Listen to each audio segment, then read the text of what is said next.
Mm. Assalamu alaikum students. Genetic technologies is our topic, in which main topics are PCR, cloning, and a third topic is restriction enzyme uh, polymorphism है. अच्छा, introduction की तरफ आते हैं कि what is PCR. PCR polymerase chain reaction. Its mean is an in vitro technique for the amplification of a region of a DNA whose sequence is known or which lies between the two regions of a known sequence. Before PCR, DNA of interest could only be amplified by overexpression in cells, and this with limited yield. Cell में तो replication जो है ना extensively होता है in new cells में, but in PCR limited amount of amplification start over here of a specific sequence of a specific gene.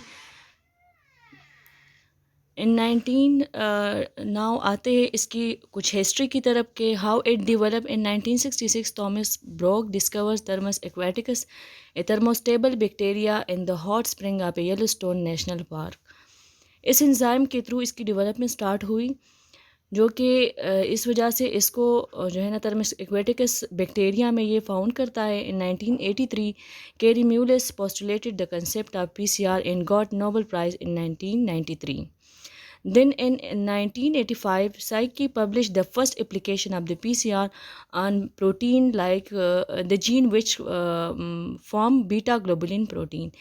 In 1985, Cytoscope scientists isolate thermostable take polymerase from the Thermus aquaticus, which revolutionized PCR. So then proper PCR was used in the field of the genetic engineering. The main component of the PCR are the reaction components, in which in PCR में mostly DNA template use होता है, primer होता है, enzyme होते हैं, DNTPs होता है, magnesium and buffers. These are the main component of the PCR reaction. अच्छा, फर्स्ट स्टेप में DNA template इसके लिए चाहिए होता है. मेन चीज़ है DNA containing region to be sequenced. वो part of the DNA which has to be sequenced, which has to be known, and size of the target DNA to be amplified up to 3 kilobase pair. अच्छा, second step में अब आपके पास जो है ना template तो आ गया. Second step is the primer. 2 sets of primers are used. Generally 20 to 30 nucleotide long primers होगा, synthetically produced and complementary to the 3' end of the target DNA, not complementary to each other. दोनों primers एक दूसरे के complementary नहीं होंगे, बल्कि ये complementary होंगे अगेंस्ट इट्स टेम्पलेट. जो टेम्पलेट DNA होता है उसको जो है ना सेपरेट करके एनील करके फिर इसके बाद जो है ना हीट देने के बाद जो है ना ये सेपरेट हो जाता है, जो डबल स्टैंडर्ड DNA होता है. फिर उसमें क्या होता है, डबल स्टैंडर्ड DNA को अलग करने के बाद 2 सेट ऑफ प्राइमर्स जो कि रन होंगे अगेंस्ट जो है ना कम्प्लीमेंट्री साइड पे. एक अटैच होगा 3' एंड पे, दूसरा अटैच होगा 5' एंड पे. Next step is the enzyme. Usually take polymerase or any of the natural or the recombinant thermostable polymerase, जो नेचुरली फाउंड करता है थर्मस एक्वेटिकस में. और इस तरह के और जो है ना रिकम्बिनेंट टेक्नोलॉजी के थ्रू भी डिफरेंट पॉलीमर्स यूज़ होते हैं. Stable at a temperature up to 95 degree centigrade, जो कि ये स्टेबल होगा अप टू 95 डिग्री सेंटीग्रेड में. High processivity and Taq polymerase has a 5' to 3' exo only. No proof reading, इसमें नो करेक्शन होगी. ये स्टार्ट करेगा 5 to 3' एंड पे टेक पोलीमरेज एंजाइम, और ये एंजाइम कैपेबल करेगा अगेंस्ट जो है ना जो DNA टेम्पलेट है उसको प्रोसेस करने के लिए उसके साथ जो है ना प्राइमर्स को ऐड करके और इसको जो है ना एम्प्लीफाई करना स्टार्ट कर देगा. So in this way, in these 3 steps, PCR cycle runs comprised of these 3 steps, जो कि मैंने बता दिया. Main is the denaturation of the DNA at 95 degree centigrade. First step के लिए पहले जो है ना इसको डीनेचर करेगा DNA को डबल स्टैंडर्ड, जो कि 95 डिग्री सेंटीग्रेड पे होगा. फिर जो है ना सेकंड स्टेप में प्राइमर हाइब्रिडाइजेशन स्टार्ट होगी, इनीलिंग स्टार्ट होगी जो कि 40 to 50 डिग्री सेंटीग्रेड पे होगा। And then the DNA synthesis start होगा, प्राइमर एक्सटेंशन जो कि टेक पॉलीमरेज की मदद से जो है ना प्राइमर एक्सटेंशन स्टार्ट होगा जो कि 72 डिग्री सेंटीग्रेड पे रन करेगा। So these are the 3 main steps occur in the PCR cycle, and these are the different temperature 95 degree, 40 to 50 degree and 72 degree. At these 3 different temperatures the whole cycle of the PCR run. अच्छा, ये जो है ना structure wise थोड़ी सी detail है कि किस तरह फर्स्ट स्टेप में denaturation of the template DNA by giving heating at 95 degree centigrade started. ये सेकंड स्टेप की एक पिक्चर है, temperature is lowered and primers anneal to the target sequence. यहाँ पे प्राइमर, फर्स्ट प्राइमर और सेकंड प्राइमर अटैच हो गया। Next is the at 72 degree centigrade Taq polymerase catalyses primer extension as a complementary nucleotides are incorporated. इसी तरह primers जो है ना थ्रू पॉलीमरेज, टेक पॉलीमरेज की मदद से रन होगा अक्रॉस द टेम्पलेट डीएनए, और इसी तरह कम्प्लीमेंट्री बेस न्यूक्लियोटाइड जो है इनकॉर्पोरेट होंगे और लेंथ इसकी स्टार्ट हो जाएगी। End of the first PCR cycle, first PCR cycle में results in 2 copies of the target sequence, जो कि टारगेटेड डीएनए था, टारगेटेड जीन था, वो रिजल्ट होगा किस चीज़ में, नंबर ऑफ 2 कॉपीज़ जो है ना would be developed. Target amplification, इसी तरह फर्स्ट साइकिल में 2 number of amplification copies of target 2 बन जाते हैं। सेकेंड साइकिल में फिर 4 डेवलप होंगे, थर्ड साइकिल में 8 और फोर्थ साइकिल में 16 एंड सो ऑन। इसी तरह इसकी एम्प्लीफिकेशन स्टार्ट हो जाएगी। अच्छा, और इसके अलावा मैंने बताया था कि मैग्नीशियम यूज़ होता है साथ ही साथ बफर्स जो है ना सिस्टम भी यूज़ होता है। मैग्नीशियम स्टेबल करेगा किस चीज़ को, डीएनए को। टारगेटेड डीएनए को स्टेबल रखने के लिए मैग्नीशियम जो है ना यूज़ होता है, जो कि डीनेचर डीएनए होता है उसको स्टेबल रखने के लिए, ताकि वो अगेन एक दूसरे के साथ ना मिले, उसकी बाइंडिंग अगेन ना हो। और बफर सिस्टम जो है ना क्या प्रॉपर जो है ना इसकी एम्प्लीफिकेशन के लिए एक नेचुरल एनवायरनमेंट प्रोवाइड करता है। So these are the 5 main components used in the PCR reaction. अच्छा, दूसरे जो टाइप है रियल टाइम पीसीआर, ये एक अलग किस्म है पीसीआर की, जिसमें रिवर्स ट्रांसक्रिप्टेज पीसीआर यूज़ होता है, मेथड यूज़ होता है। वहाँ पे हमारे पास जो है ना DNA as a template use हो रहा था। इसके एम्प्लीफिकेशन के लिए यहाँ पे जो है ना आरएनए को यूज़ किया जाएगा, जो कि आरएनए से रिवर्स ट्रांसक्रिप्टेज की मदद से सी डीएनए बनेगा। फिर सी डीएनए की वजह से जो है ना फिर इसके बाद नेक्स्ट स्टेप जो नॉर्मल पीसीआर में रन होते हैं उसी तरह जो है ना reverse transcriptase real time PCR में भी अगेन यूज़ होता है, लेकिन वहाँ पे मेन टेम्पलेट डीएनए होता है और यहाँ पे मेन टेम्पलेट आरएनए होता है। Uses RNA as initial template, RNA directed DNA polymerase and yield double stranded copy DNA, और डबल स्ट्रैंडेड कॉपी डीएनए जो है ना यील्ड करेगा। डिटेक्शन ऑफ एम्प्लीफिकेशन प्रोडक्ट्स, अब आते हैं कि किस तरह हमारे पास जो एम्प्लीफिकेशन प्रोडक्ट्स बन जाते हैं, तो उसको डिटेक्ट करने के लिए कि बने, हमने कहा ना कि एक साइकिल में 2 बनते हैं, दूसरे साइकिल में फिर 4 बनेंगे, थर्ड में 8 बनेंगे। तो उसको डिटेक्ट करने के लिए कि किस तरह बने हैं, इसके लिए मेथड यूज़ होते हैं। इसमें एक है जेल इलेक्ट्रोफोरेसिस। इसकी वजह से आप लोगों ने फर्स्ट ईयर में जेल इलेक्ट्रोफोरेसिस को प्रॉपर पढ़ा है कि किस तरह इससे डिटेक्शन होता है। Sequencing of amplified fragment, sequencing की मदद से मुख्तलिफ मशीन्स है लाइक सेंगर मशीन, इस तरह और भी मशीन्स है डिफरेंट, इसकी वजह से सीक्वेंसिंग होती है डीएनए की। एंड सदरन ब्लॉटिंग, ये भी आप लोगों ने पढ़ा है एक्सेट्रा। इसी तरह के और भी बहुत सारे मेथड है जो कि यूज़ होते हैं एम्प्लीफिकेशन ऑफ द प्रोडक्ट्स के लिए, डिटेक्शन के लिए। Next is application.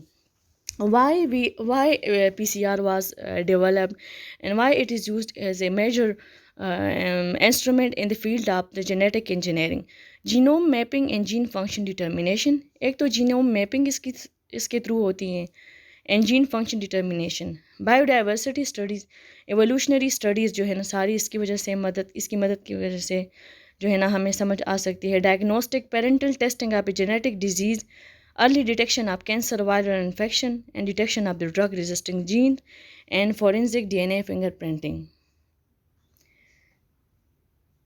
अच्छा, अब आते हैं इसकी एडवांटेजेस की तरफ कि इसके और भी एडवांटेजेस क्या क्या है। एक तो ये ऑटोमेटेड प्रोसेस है, फास्ट है, रिलायबल है और रिप्रोड्यूसिबल रिजल्ट है इसके। Contain less chances of contamination, सारा साइकिल जो है ना एक ऑटोमेटेड मशीन के थ्रू रन होता है, तो इसकी वजह से इसमें कोई कंटेमिनेशन के चांसेस नहीं होते। हाई आउटपुट, लिमिटेड टाइम में इतना सारा जो है ना जीन को एम्पलीफाई करेगा। डबल स्टैंडर्ड सेगमेंट आप डबल स्टैंडर्ड डीएनए को एम्पलीफाई करेगा with limited time, in specially in hours, half an hour तकरीबन लगते हैं। एक तो सेंसिटिव है बहुत ज़्यादा, ब्रॉड यूजेस हैं, throughout the world use होता है। Defined easy to follow protocol, और प्रोटोकॉल भी इसकी फॉलो करने के लिए बहुत सारा डिफाइंड है और वेल नोन है। अच्छा, नेक्स्ट पॉइंट है लेक्चर का, clone. What is cloning? Cloning is the process of making a genetically identical organism through non sexual means. Making a copy of an organism through non-sexual method, and genetic engineering cloning refer to the copying of a DNA molecule. इसमें भी DNA molecule को copy किया जाता है but non sexual means के through. अच्छा, DNA cloning and its application, एक थोड़ा सा प्रीव्यू है छोटा सा। Most method for cloning pieces of DNA in the laboratory share general feature such as the use of bacteria and their plasmid. अच्छा, cloning के लिए जो पीस ऑफ डीएनए लेबॉर्ट्री में जो जनरल शेयर्स जो फीचर शेयर करते हैं, तो वो बैक्टीरिया और उसमें मौजूद plasmid are small circular DNA molecule that replicate separately from the bacterial chromosome. So clone gene are useful for making copies of a particular gene and producing a protein product. So plasmid की वजह से हम क्या करेंगे, हम इसमें insert करेंगे, clone करेंगे जो हमारा जीन ऑफ इंटरेस्ट है, तो उससे जो है ना पर्टिकुलर कॉपीज़ बनेंगे जनरल। आप लोगों को पता है कि किस तरह बैक्टीरियोफेज जो है ना इसकी डेवलपमेंट होती है, किस तरह बैक्टीरिया जो है ना डिवाइड होता है और उसके साथ साथ प्लाज्मिड। सो तो प्लाज्मिड में इसी तरह ट्रांसफ़र होगा कैरेक्टर्स। तो क्लोनिंग जो है ना, डीएनए क्लोनिंग भी एक मेथड है। जीन क्लोनिंग, अच्छा जीन क्लोनिंग क्या चीज़ है? Involve using bacteria to make multiple copies of a gene. एक जीन आप इंटरेस्ट है, फॉर एग्जांपल एक हमारे पास जीन है मसलन जो इंसुलिन अब इतना ज़्यादा अमाउंट में मार्केट में अवेलेबल है, तो इसी मेथड की वजह से अवेलेबल है, क्योंकि जो जीन जो है ना क्लोन हुए हैं इनसाइड वेरियस ऑर्गेनिज्म में, जिसमें जो है ना हम बैक्टीरिया को भी यूज़ कर सकते हैं, हम जो डिफरेंट एनिमल्स को भी यूज़ कर सकते हैं, जिसमें जीन्स को specific gene which can create insulin, उसको इंसर्ट करके तो वो फिर प्रॉपर इंसुलिन जो है ना प्रोड्यूस करेगा। So foreign DNA is inserted into a plasmid. So foreign DNA को इंसर्ट किया जाता है प्लाज्मिड में, and the recombinant plasmid is inserted into bacterial cell. Reproduction in the bacterial cell result in the cloning of a plasmid including the foreign DNA.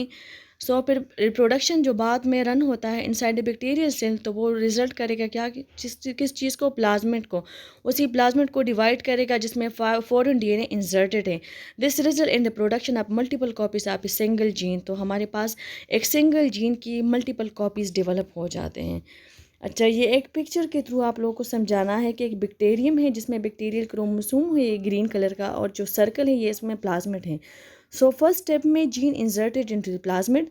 अब इसमें जो है ना प्लाज्मिड में जीन को इंसर्ट किया गया है जो कि जीन ऑफ इंटरेस्ट है हमारे पास।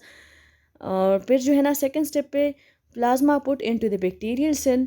फिर जो है ना रिकम्बिनेंट बैक्टीरियम बन जाता है, क्योंकि उसमें जो है ना रिकम्बिनेंट प्लाज्मिड इंसर्ट किया जाता है। थर्ड स्टेप पे host cell grows in the culture to form a clone of a cells containing the clone gene of interest. So फिर उसकी एक्सप्रेशन स्टार्ट करेगा जो रिकम्बिनेंट बैक्टीरियम है। So the protein express from the gene of interest. So gene of interest, और यहाँ पे बहुत सारे कॉपीज़ बन जाते हैं। Then protein are harvested, basic research on protein. Number 4 step में basic research in various application. जो जीन आपने इंटरेस्ट किया था, जो इंटरेस्ट ऑफ प्रोटीन डेवलप हो रहा है, सो इसके डिफरेंट यूज़ होंगे। ह्यूमन लाइक फॉर एग्जांपल हमने जो जीन इंसर्ट किया था वो human growth hormone treat stunt growth, human growth hormone को डेवलप कर सकता है। प्रोटीन सेकंड पिक्चर में देख ले कि protein dissolve blood clot in the heart attack therapy. जो प्रोटीन चाहिए ब्लड क्लॉटिंग को रोकने के लिए, तो उसको भी डेवलप किया जाता है इस मेथड के through. Gene use to alter the bacteria for cleaning up toxic waste, जो कि हमारे पास ओशन में जो टॉक्सिक मटेरियल्स वगैरह जो है ना प्रोड्यूस होते हैं, तो उसको भी जो है ना इनगल्फ कर सकते हैं, उनको भी जो है ना क्लीन अप कर सकते हैं थ्रू डिफरेंट बैक्टीरिया डेवलपमेंट की वजह से, जिसमें जो जीन इंसर्ट होगा तो वो स्पेसिफिकली जो है ना एक मेथड डेवलप करेगा जिसके थ्रू जो है ना सारा जो गंद होगा वो साफ़ हो सकता है। In gene for the pest resistant inserted into the plant, इस तरह जीन जो है ना जो कि रेजिस्ट कर सकता है पेस्ट के अगेंस्ट, तो उसको भी इंसर्ट किया जा सकता है इन डिफरेंट प्लांट्स में। So these are the different examples in which the plasmid is in which the plasmid the gene of interest is inserted, and which produce different sort of protein which can function differently. अच्छा, हम बात कर रहे हैं cloning की। Cloning के लिए जो इम्पोर्टेंट चीज़ हमें चाहिए वो है क्लोनिंग वेक्टर। ये क्या चीज़ है? DNA often derived from a plasmid और a bacteriophage genome that can be used to propagate an incorporated DNA sequence into a host cell. Basically यहाँ क्लोनिंग के लिए जो वेक्टर चाहिए वो है प्लाज्मिड और बैक्टीरियोफेज जीनोम, जो कि इंसर्टेड जीन को यूज़ करेगा और उसको प्रोपेगेट करेगा। Vector contain selectable markers and replication origin to allow identification and maintenance of the vector in the host. इसमें सेलेक्टेबल मार्कर्स होते हैं जहाँ पे उसको जो है ना इंसर्ट करना होता है, रिप्लिकेशन ओरिजिन्स होते हैं जिसके थ्रू जो है ना रिप्लिकेशन उसकी स्टार्ट हो जाती है, आइडेंटिफिकेशन स्टार्ट हो जाता है और वो होस्ट में ईजीली जो है ना प्रोपेगेट होता है। अच्छा, इनके लिए कुछ एंजाइम चाहिए होते हैं इस एक्टिविटी के लिए कि how we would do cloning process. इसमें डिफरेंट एंजाइम यूज़ होते हैं, मसलन nucleases hydrolyse an ester bond within a phosphodiester bond. ये फॉस्फोडाइस्टर बॉन्ड को जो है ना हाइड्रोलाइज करेगा। Phosphatases hydrolyse the ester bond and phosphomonoester bond. और फिर ये सिंगली फॉस्फोटेजेस जो है ना सिंगली उसमें जो है ना फॉस्फो मोनो ईस्टर बॉन्ड को ब्रेक करेगा, हाइड्रोलाइज्ड करेगा। सही। अच्छा, फिर आते हैं एंडोन्यूक्लियेसिस एंजाइम। न्यूक्लियेसिस में फिर एंडोन्यूक्लियेसिस है और एक्सोन्यूक्लियेसिस है। Endonucleases that cleaves the phosphodiester bond within the nucleic acid chain. It may be specific for the RNA और फॉर सिंगल स्टैंडर्ड और डबल स्टैंडर्ड डीएनए। और दूसरा फॉर्म है exonucleases. Nucleases that cleaves from the phosphoester bonds one at a time from the end of a polynucleotide chain. It may be specific for either 5' to 3' end of the DNA और RNA। सही। वो तो singly with in the nucleic acid में phosphodiester bond को break करता है। इसको RNA के लिए भी यूज़ कर सकते हैं और सिंगल स्टैंडर्ड DNA के लिए भी, डबल स्टैंडर्ड के लिए भी। अच्छा, ये जो है ना 5 to 3' एंड पे स्पेसिफिकली एक्सोन्यूक्लियेसिस एक्ट करता है। ये भी फॉस्फोडाइस्टर बॉन्ड को ब्रेक करेगा एट ए टाइम पे, लेकिन उन पॉली न्यूक्लियोटाइड चेन को जो कि 5 to 3' एंड हो, स्पेसिफिकली इन द डीएनए और इन द आरएनए। अच्छा, न्यूक्लियेसिस क्या करता है? Restriction endonucleases can be use to cleave DNA into the defined fragment. अच्छा, पहले जो है ना क्लोनिंग प्रोसेस में पूरे जो है ना डीएनए को फ्रेगमेंटेड किया जाता है। इनके फ्रेगमेंट्स बनाने के लिए डिफरेंट रिस्ट्रक्शन एंजाइम्स यूज़ होते हैं जो कि डिफरेंट फ्रेगमेंट्स को बनाएगा, और वही जो हमारा इंटरेस्ट ऑफ फ्रेगमेंट होगा वो फिर इंसर्ट किया जाएगा प्लाज्मिड में और फिर उसकी जो है ना एम्प्लीफिकेशन स्टार्ट हो जाती है। अच्छा, क्लोनिंग में हम सब क्लोन को भी द प्रोसेस, एक सब क्लोन और मल्टीपल क्लोनिंग साइट, ये फॉर्म्स है क्लोनिंग की। The process of a breaking a clone fragment into a smaller fragment for further cloning. बाज़ औक़ात इस तरह होता है कि हमारे पास जो एक क्लोन प्रोडक्ट डेवलप होता है उसकी फिर दोबारा अगेन जो है ना रिस्ट्रक्शन एंजाइम की वजह से इसके डिफरेंट फ्रेगमेंट्स बनाते हैं और फिर फर्दर उसको क्लोन किया जाता है, तो इसको सब क्लोन कहते हैं। Multiple cloning side a sequence of a DNA containing series of a tandem restriction endonucleases site using a cloning vector for creating recombinant molecule.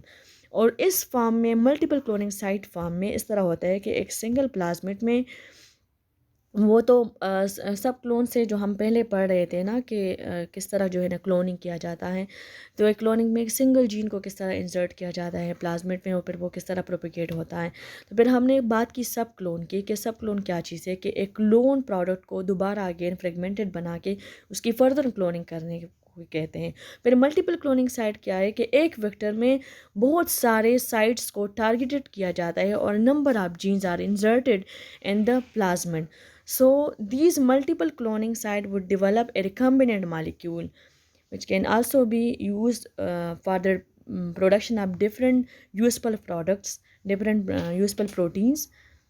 अच्छा, ये हमारे पास एक फिगर है जिसमें बताया गया है कि मल्टीपल क्लोनिंग साइट है इसमें, कि किस तरह यहाँ पे देखो कि इकोराई जो एक बैक्टीरियम है उसका प्लाज्मिड है, इसमें लेक्सिट जीन और एम्पिसिलिन रेजिस्टेंट जीन और आई, ये डिफरेंट सेगमेंट्स है, इस डिफरेंट सेगमेंट्स पे डिफरेंट जीन्स को इंसर्ट किया गया है, इस वजह से ये मल्टीपल क्लोनिंग इसे कहते हैं, सही है। और लाइगेट एंजाइम उसको लाइगेट करेगा इंसर्शन के बाद। A plasmid together with insert DNA B restricted insert fragments and vector B will be combined and C ligated together. So these are the different steps for the cloning process. अच्छा, after cloning क्या होता है कि transformation develop हो जाता है। The acquisition of a new genetic material by incorporation of added exogenous non viral DNA. Insertion के लिए नॉन वायरल डीएनए को होना चाहिए और ये एक्सोजीनियस होता है, तो ये इनकॉर्पोरेट होता है जब न्यू जेनेटिक मेकअप हमारे पास डेवलप होता है, तो ये एक ट्रांसफॉर्मेशन का प्रोसेस डेवलप हो जाता है। Blue-white selection allows the identification of bacteria that contain the vector plasmid and the vector plasmid that contain an insert. अच्छा,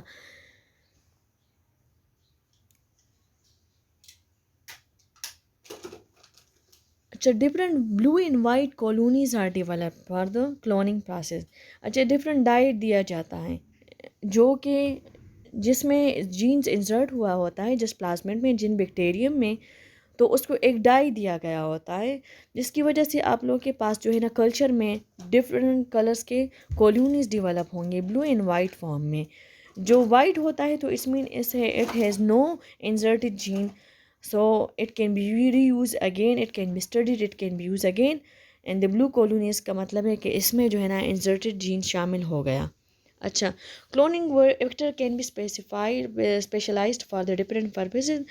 ये हमारे पास डिफरेंट वेक्टर्स हैं, प्लाज्मिड है, पेज है, कॉस्मिड है, बैक है, और bacterial, BAC mean bacterial artificial chromosome और ये मीन यीस्ट आर्टिफिशियल क्रोमोसोम।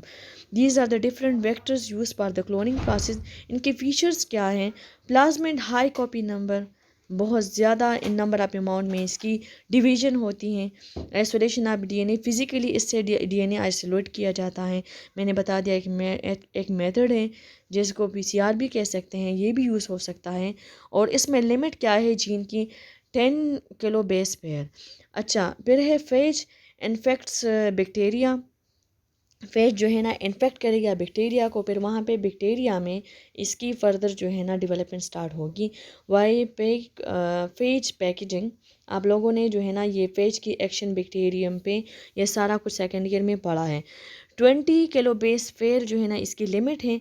अच्छा, cosmid high copy number, cosmid भी जो है ना फेज की तरह है, ये इसके भी हाई कॉपी नंबर हैं, ये भी थ्रू फेज एक्ट करता है। इसमें 48 किलो बेस फेयर है based on the F plasmid.